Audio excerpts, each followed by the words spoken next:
नामों को फाइनल कर लिया है। निगरान वजीर आला के लिए अहमद नवाज सुखेरा और साबिक चीफ सेक्रेटरी पंजाब नवीद चीमा के नामों पर इत्तेफाक हो गया है। अखलाक बाजवा इस वक्त हमारे नुमाइंदे हमारे साथ हैं। अखलाक, आगाह कीजिएगा, मजीद अपडेट्स क्या है? जी बिल्कुल मुदस्सर, पाकिस्तान तहरीक इंसाफ के जराये के मुताबिक पीटीआई ने दो नाम जो है निगरान वजीर आला के हवाले से फाइनल कर लिए हैं। पीटीआई ने पहले दिए गए एक नाम को जो है फ्रिज से निकाल दिया है। पहले दिए गए नामों में से नसीर खान को जो है वो ड्रॉप कर दिया गया। पार्टी जराये के मुताबिक पीटीआई पार्लिमानी कमेटी में दो नाम जो है वो अब देगी और साबिक चीफ सेक्रेटरी नवीद अकरम चीमा और अहमद नवाज सकेरा के नाम जो है वो इसमें शामिल किए गए हैं।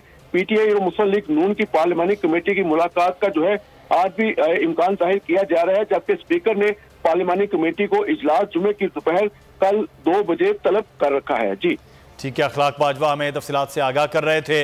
पाकिस्तान तहरीक इंसाफ ने अब दो नाम फाइनल कर लिए हैं। एक नाम वही है जो पहले दिया गया था, अहमद नवाज सुखेरा का, और दूसरा नाम जो है वो नवीद अकरम चीमा साबिक चीफ सेक्रेटरी पंजाब का नाम अब दिया